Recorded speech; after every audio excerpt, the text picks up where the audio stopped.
Hey guys, so I'm going to go over 1.7 instead of grading everybody's in speed grader and writing the same comments over and over for those of you who are not quite getting it.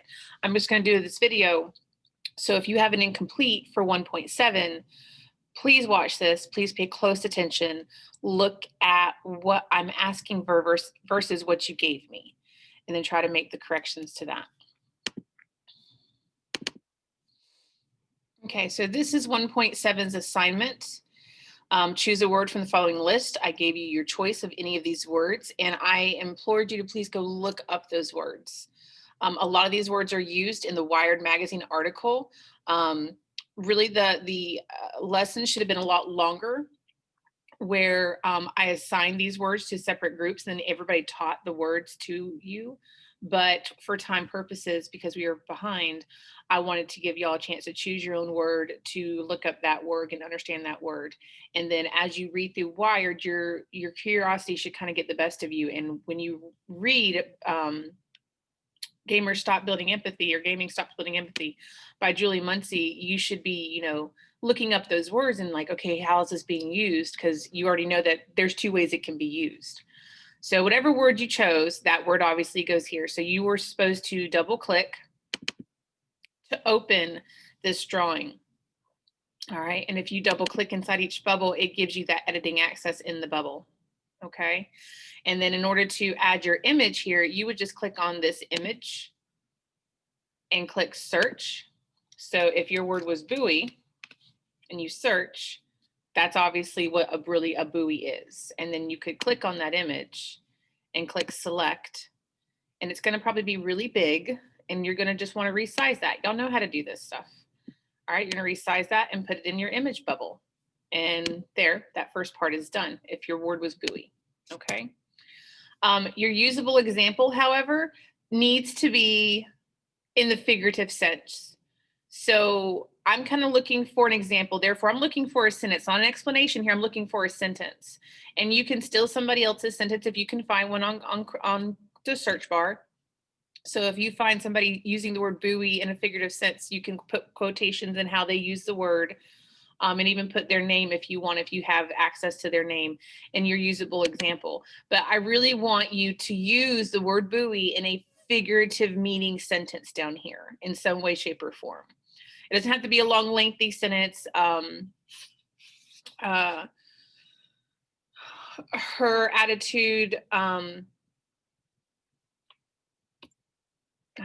don't know, could, was like a buoy. It kept us afloat and kept us, whatever.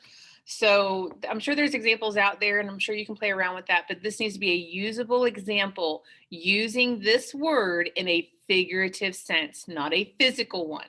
Okay. Then down here, your explanation, what I really would like you to do is follow the outline, the structure of the explanation from the slides. And I have now included that on this particular assignment. Now, because you've already opened this assignment, I don't know if you'll see this extra bit I've added, but if you want to reopen it and start a new one, you can, and start from scratch, that's fine. And I've given a little bit of extra information up here. So you may use the diagram to help you notice that the figurative side, the right side, includes a quote from someone using the word in the figurative sense. So how would or could you use your word in a figurative sense? The explanation at the bottom begins with a simple sentence by explaining the word in a single synonym. And that synonym is repeated in each of the following sentences for physical and figurative explanation.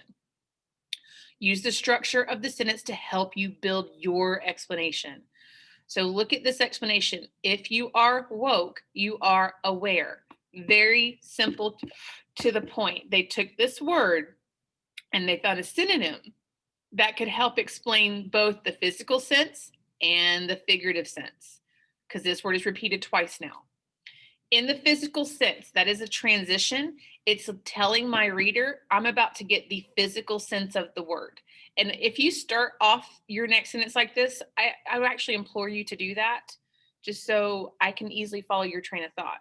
So in the physical sense, if you woke up this morning, you are no longer sleeping and aware of your surroundings.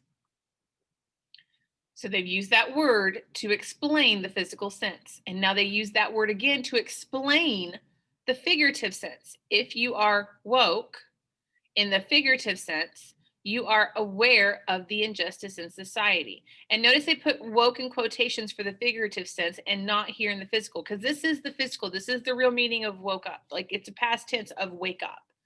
So if you woke up this morning, that's not going to be in comments or in quotations because it's not figuratively speaking, it's really speaking.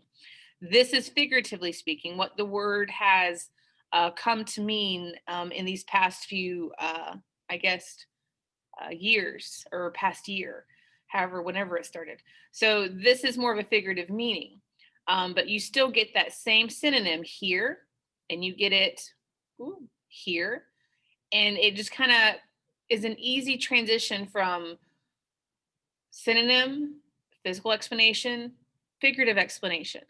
So if you want to copy this structure, that's fine. Just don't obviously copy the whole thing. All right. So if you have an incomplete, I hope that this video has helped you look at what you turned into me versus what I'm wanting to see you do. I really want you to understand how to take a word and describe the physical sense of the word and the figurative sense of the word. All right. I hope this has helped y'all, and we are done here.